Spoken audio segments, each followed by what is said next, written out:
Hey, good morning, everybody. Luther Dupree, still is pre-snap, joined by the Hall of Famers, Claudio, Rosano, Smokin Jim, Frazier. And we got a great show, man. It was a great game last week. We made some predictions. I was right again. And a couple of the guys on the show caught another L. But we're not going to get into it too much. How you doing, Claudio? All right, Luth. All right. What's going on, Luther and Jim? All right, Jim. How you feel out there? I feel good, Lou. All right. Didn't get beat up too bad yesterday, Jim. You okay?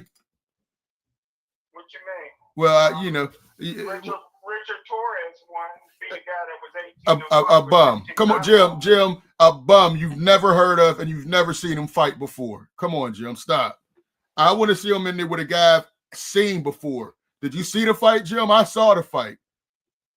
And the guy wasn't much competition, Jim. Come on.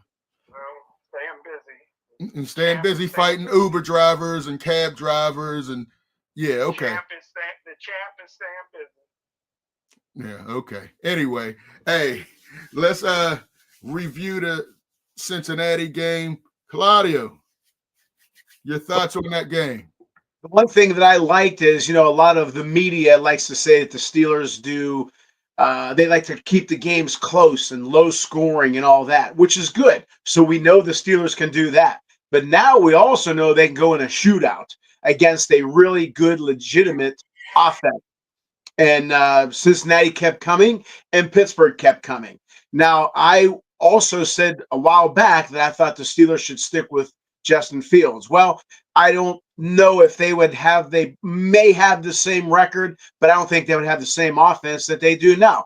Not that I didn't believe in Russell Wilson, but I just maybe believe a little bit too much in Justin Fields. Russell Wilson's big time. I love that pass he made going to his right, a little flick, a little baseball, shortstop, double play type throw.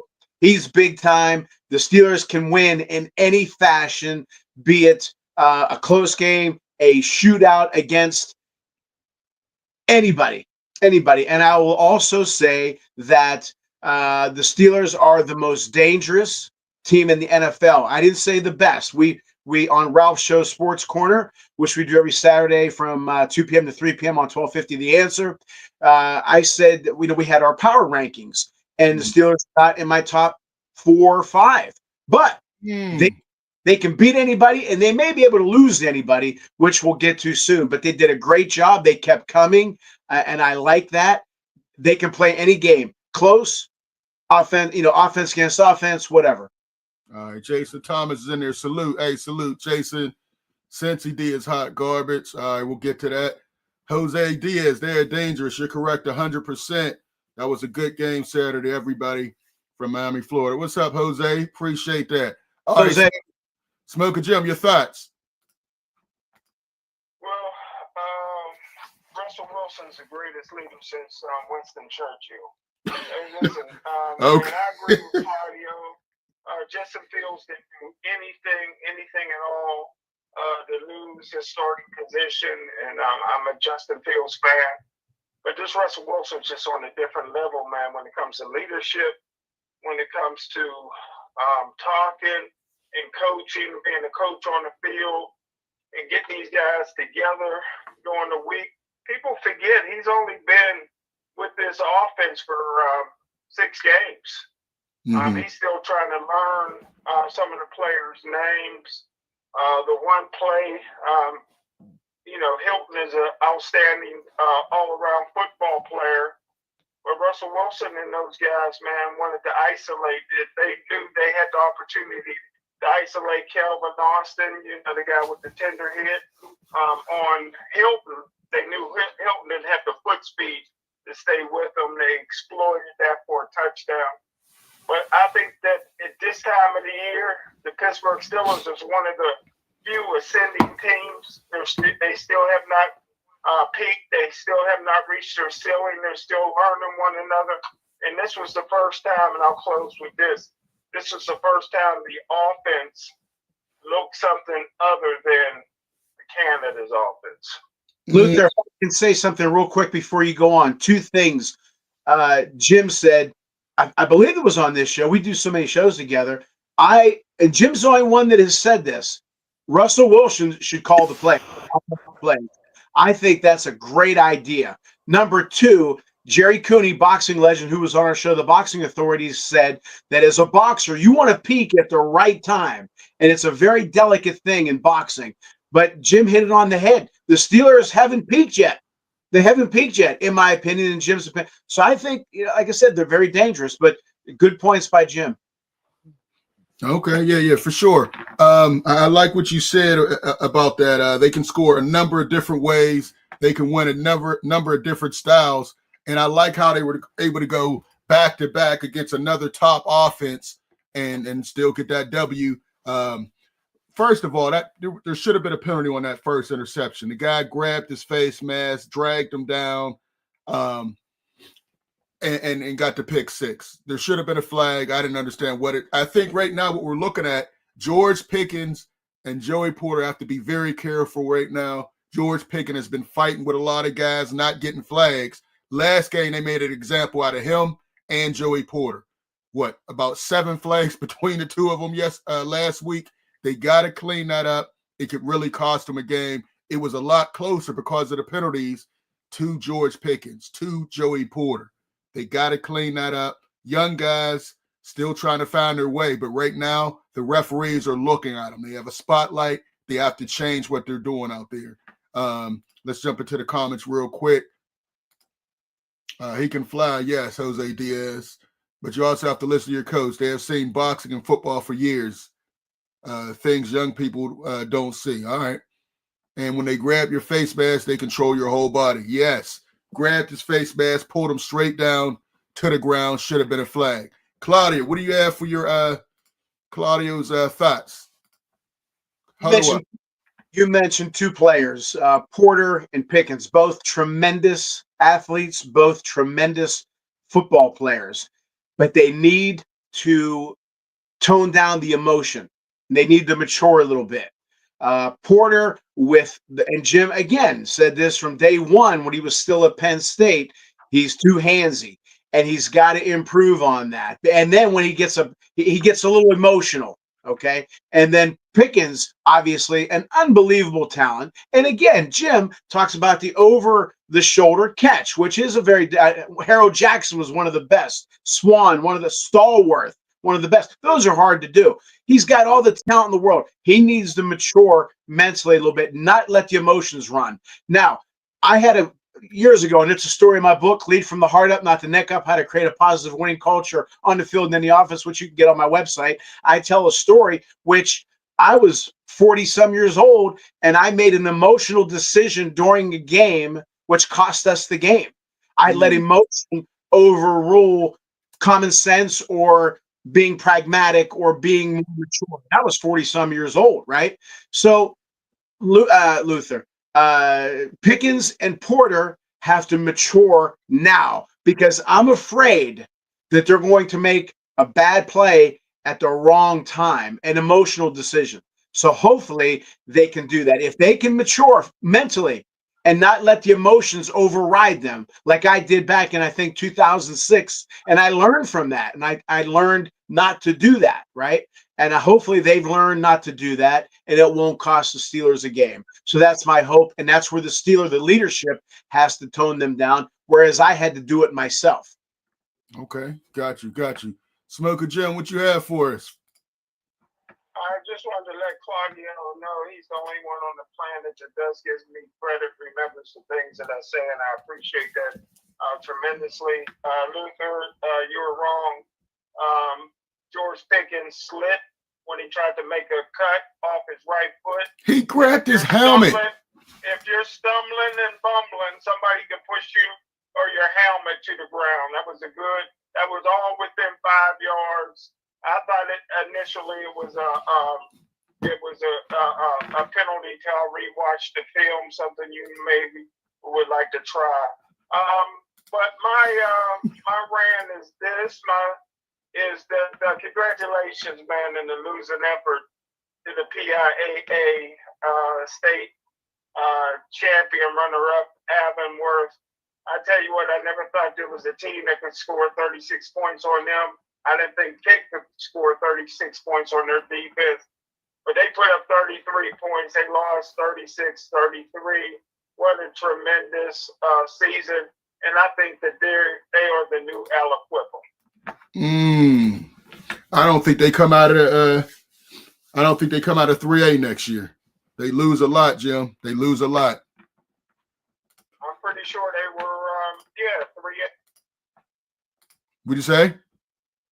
I said you're right. 3A this past year. Yeah. Hey, real quick, Frank Jackson, Claudio, and Jim got the Bengals game wrong. Did you guys? I think you both thought the Bengals winning. Bengals were going to win. Yeah. Good call, Frank. Yeah, they caught another L. They're racking up the L's. We both said both teams was going to score a lot of points. Didn't you say the Bengals were going to win? No, heck no. Claudia, did you say the Bengals were going to win? I did, yes. At least you admit your L's, Jim. You said the Steelers were going to win? Yeah. Wow, I didn't. All right. Listen, mine is real quick. I want to talk about the college playoff system.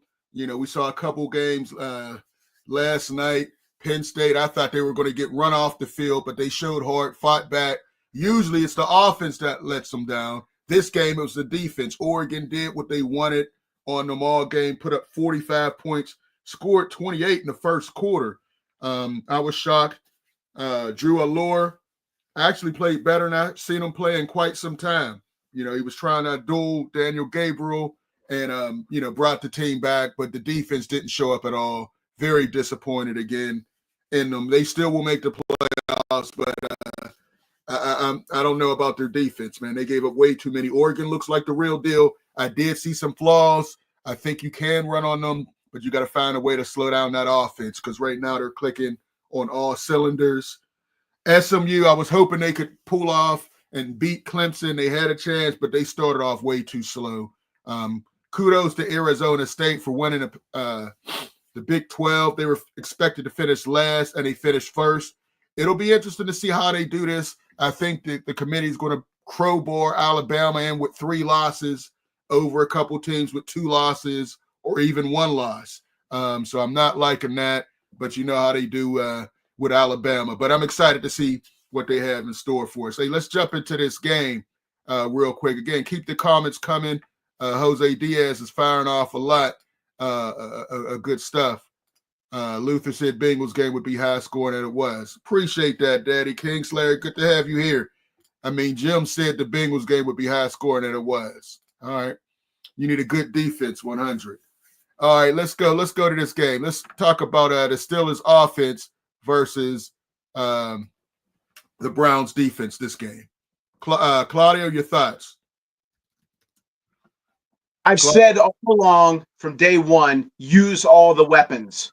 I like what the Steelers did last week. They did what they had to do offensively, and that's go toe-to-toe with a high-scoring offensive team like the Cincinnati Bengals. But I don't know the exact quotes. I don't know the exact thing, but I think the idea was Tomlin didn't like the idea of so much passing. I could be wrong on that. I just saw some headlines. What I'm afraid of is that the Steelers are going to go back to almost a ground and pound, short passes, dink and dunk type thing. I hope not. They have the ability to open things up. I hope they do that, and they can do it again against Cleveland, like they did against Cincinnati, although the Cleveland defense is better than the Cincinnati defense. I say don't go in with that kind of attitude. Do whatever it takes. You have the ability to run the ball, which I think they have a top 5 running back in Najee Harris. I've said that all along. I think that they have a much improved passing game, which they do. They have a lot of weapons, which they do. Use them. Use everything you have. Don't put a governor on that offense. And I'm afraid that this is just an opinion. I think that they may try to tone it down a little bit and maybe keep their defense off the field a little bit more and do a little more ball control, which I think if they do that, it's a mistake. That's almost like telling George Foreman, hey, George, be more of a boxer than a puncher. Telling Muhammad Ali, instead of being a beautiful boxer with quick jabs and great foot movement, go in there and slug. No, be who you are. They can be a Lennox Lewis, a boxer puncher. They can run the ball. Yes, definitely run the ball. You have Warren, who's big time. He's a splash guy. Harris, top 5 back. But you also have a lot of weapons in the wide receiver and tight end lanes. Use everybody. Make the defense not know what the hell's coming next. But I'm afraid they may not do that, and they might be more conservative. Okay. All right. Smokin Jim, your thoughts. Steelers offense versus the Browns D. Hey, here's a little tip, Lou. Nobody on pre-snap cares about college football conference championships, especially Ohio and Arizona State. But anywho, First of all, it was Iowa State and Arizona State. Well, Ohio won their conference as well. Oh, okay, Ohio and Miami. All right. No, University of Ohio. Yeah, Ohio versus Miami, right? Not Miami. University of Ohio. University. That's different. Yeah, you got to get your college game up. Listen, I would say this. Listen, let's not take anything away from the Browns. The Browns got tremendous defense. They look like superhuman defense because they were at home. A defense is always going to shine more at home because when the offense has the football, the offensive line can't hear the signal call because the crowd noise is so loud. And when you got inexperienced offensive linemen, they really can get taken advantage of, like when Myles Garrett looped around and went past Frazier's face, but they blamed Dan Moore. Dan Moore gave up 3.5 sacks in the first half. No, that one was on Frazier. But anywho, today is totally different because when the offense has the ball at home, the crowd is quiet and they can't get that defensive jump.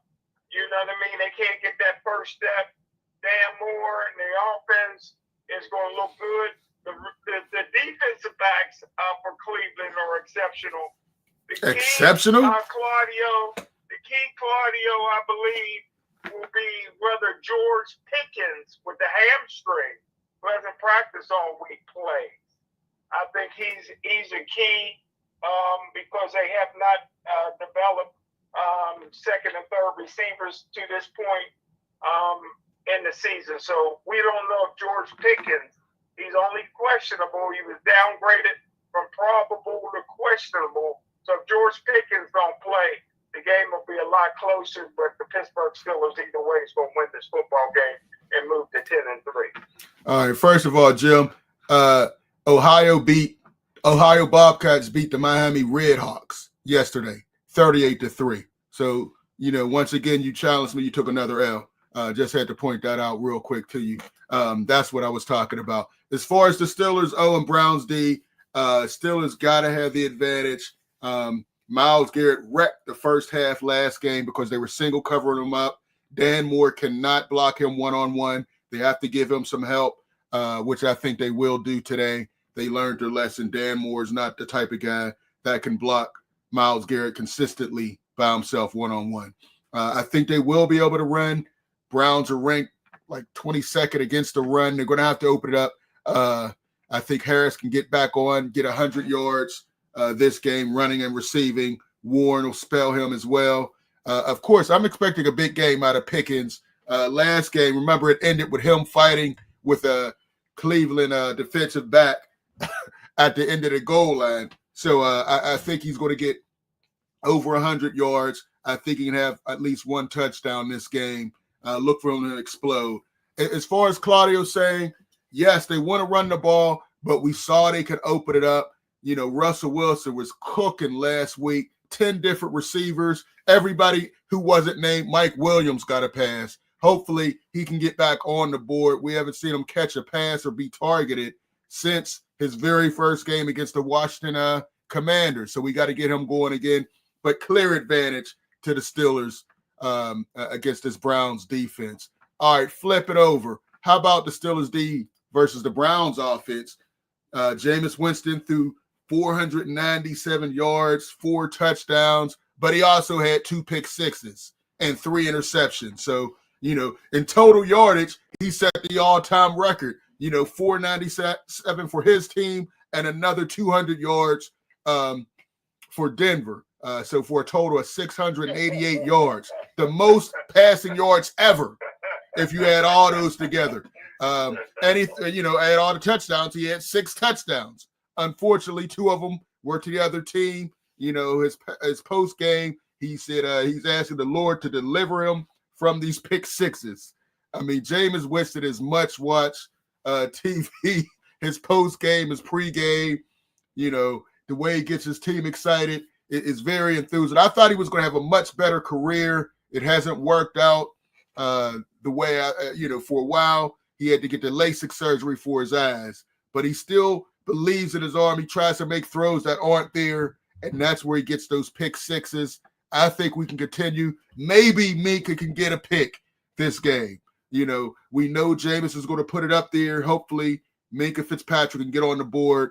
But I like our defense against the Browns this week at home. I think they got to kind of redeem themselves. They had the game won, and they let the Browns go down and score once again. So I think they come back. Big thing, Alex Highsmith is back. I know Nick Herbig has been playing well. He had a big play last week, but I think the 3-man rotation, the way TJ Watt subs out and Highsmith subs out, I think that 3-man and also our Preston Smith, we got to work those guys in. But Highsmith is great against the run, constant pressure. I like our D. I give the D an advantage. Smokin Jim.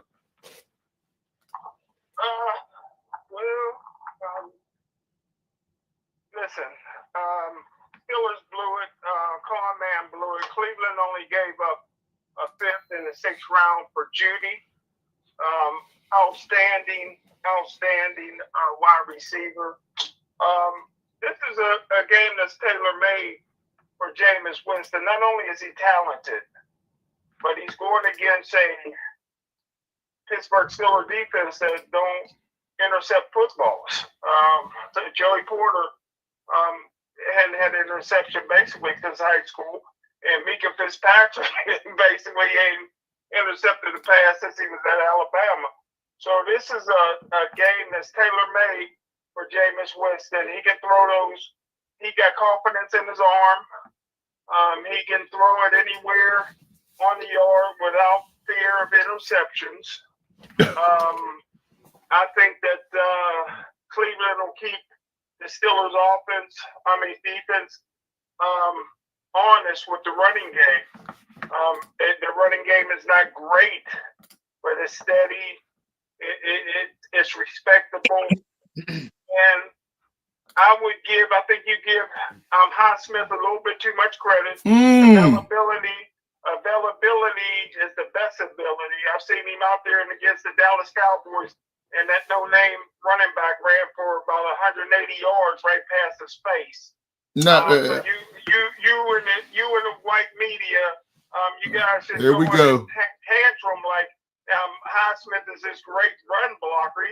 He can run. He's not a run blocker. He's not a run blocker. He can stop the run. Okay, he ain't great. But hey, listen, I give the advantage to Cleveland's offense.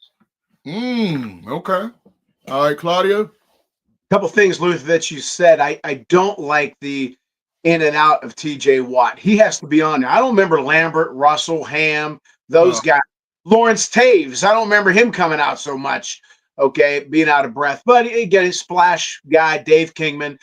Jim is right again. They don't intercept a lot, but they do cause a lot of turnovers with that punch and strip. I give them a lot of credit for that. But sometimes when you go for that all the time, you're going to miss the tackle. That's where a lot of those the running game gets a little bit better for the opposing team. Now, as far as Judy is concerned, I watched him run patterns. I remember Jerry Rice was a great pattern. Steve Largent, Raymond Berry, perhaps the greatest of the route runners. I'll tell you what, Judy is a big-time route runner. Precise, cuts things off, great hands. He's going to be a star in the NFL. Jameis Winston, I liked him from day one coming out of college. He's gotten off to a slow start, no doubt, but I think he's found a home. I think he's found himself both mentally and physically, and I'm really happy for him because I like him, and he can be a major star in the NFL. The running game for Cleveland, if they use it, if they use all their weapons and use the running game to set up the pass, because like Jim said, they're not going to intercept most likely. So and back to the Steelers defense, which I think is a little overrated. It's not an elite defense. I don't care how much money you spend on the defense, you have to perform on the field. And for my money, they've given up some big yardage to some no-name backs who I said the kid from Dallas was going to have a big game, and he did. They can be had because I think they go for the strip and the punch, and maybe they do go for the interception, but they don't get it.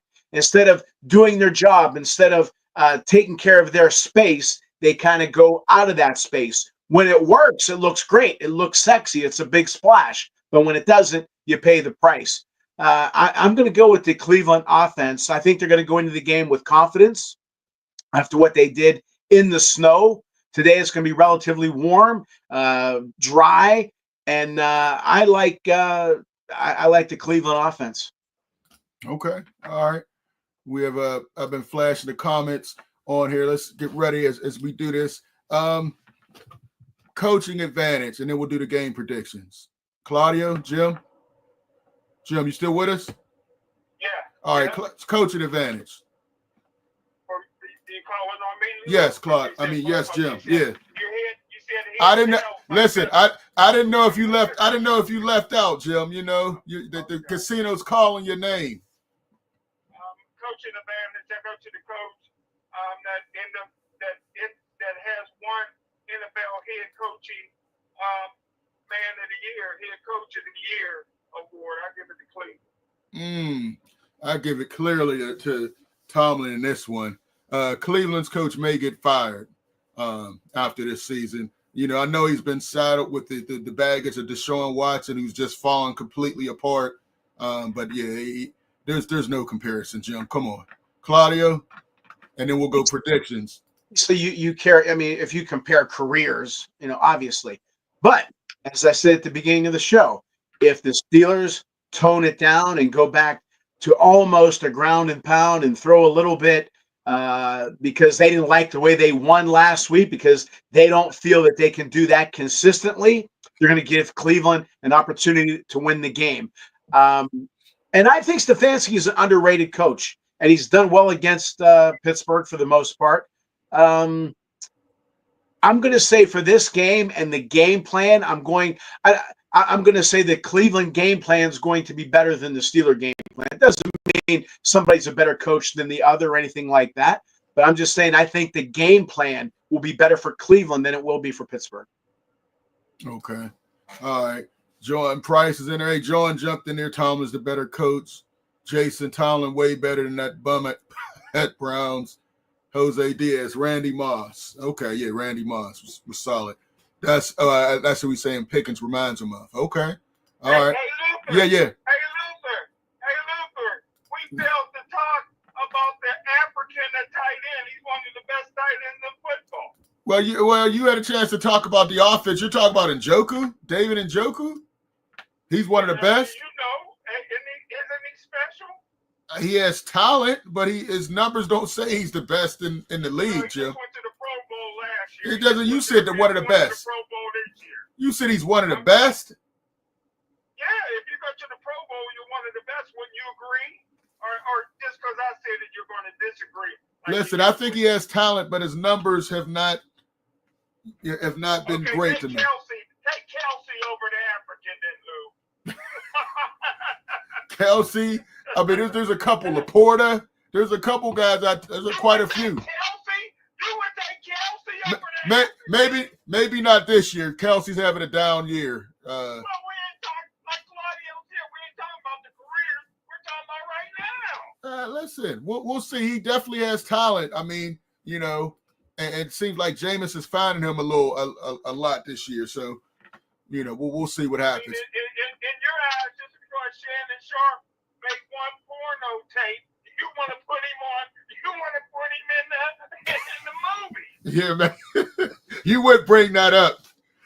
You would bring that garbage up. Anyway, game predictions before you get out of here, Joe.